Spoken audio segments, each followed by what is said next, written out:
My name is Jamie Greenwood, and one of my favorite hobbies is making soap. I started making soap because I thought it was interesting, and it was also a very fun and cheap way to make presents for relatives and friends. And on top of that, I thought it was more eco-friendly, and now I actually get to know what's inside of the soap I'm giving to people or soap I'm using. Yeah, I would be willing to bet that most people don't even know what's inside their soap actually.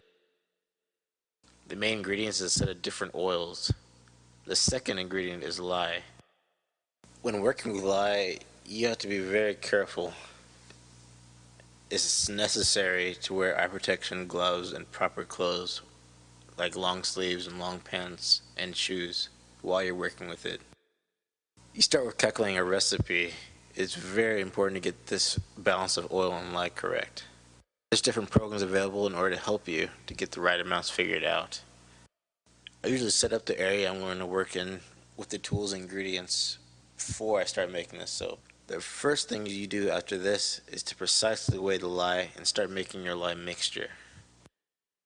It's best that you do this in a well ventilated area, and the easiest or safest place I would think is just to do it outside if you can. After that, you can place your mixture in a safe place, put away from children and from pets.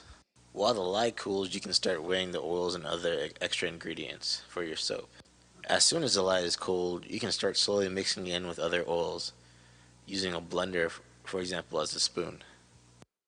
The lye should start turning your oils cloudy. Then you can start blending it more and more. I usually turn my mixer on to short bursts in order to prevent the machine from overheating while doing this. It can actually take quite some time for the soap to reach trace, and you'll notice when it does. When your soap mixture seems to get very cloudy or very close to pudding-like consistency.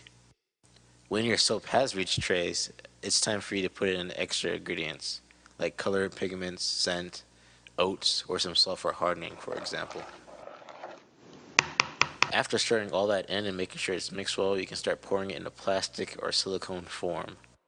It is very important to cover the soap and let it rest in a warm place. After that, the waiting starts. It takes about 24 hours for most soaps until you can start cutting it.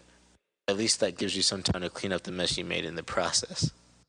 After the 24-hour period, you can then take the soap out of the shape and start cutting it into single slices or however you like the soap to look. And then after 4 to 5 weeks of more waiting, it finally should be ready to be tested.